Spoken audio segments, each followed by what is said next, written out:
Hey everyone, in this video, I'll be discussing why synaptic transmission is so important. This is a common topic in many biology and neuroscience courses, and is also heavily tested in MCAT, DAT, PCAT, and others. The issue with synaptic transmission is, however, that often, students see this as an isolated concept from the rest of neuroscience topics. But, it should not, so let's see why. On the left, we have a schematic of two neurons with a synaptic cleft between A and B.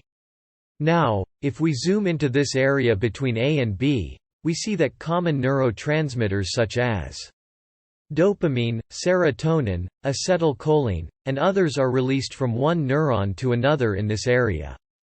Why is this so important? Because as we'll see in detail, this is in a sense how neurons talk to another one. Each blue circle that I drew here represents a neurotransmitter.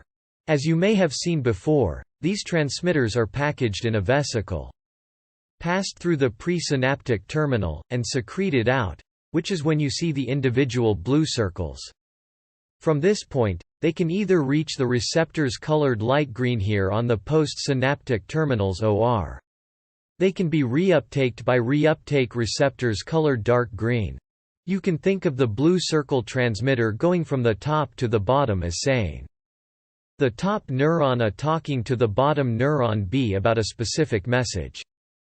This concept of a message is very critical. Because each neurotransmitter comes with specific signals excitatory or inhibitory. What many drugs do is block or prolong these signals. For instance, SSRIs block serotonin reuptake and increase serotonin levels. This idea of blocking the reuptake is shown with pink inhibitors. Now, it is important to note that there are several ways of blocking neurotransmitter release, reuptake, and movement. Botulinum toxins for instance block the release of acetylcholine from the presynaptic motor neurons. So that's how they block the message. Another example is how addictive drugs work.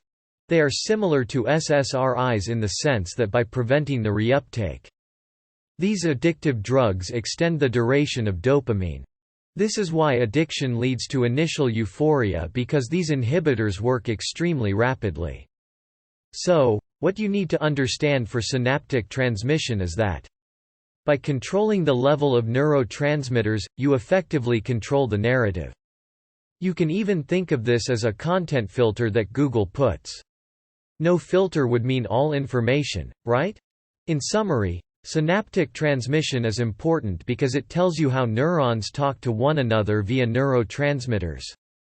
And how medical drugs have utilized this communication to result in physiological changes.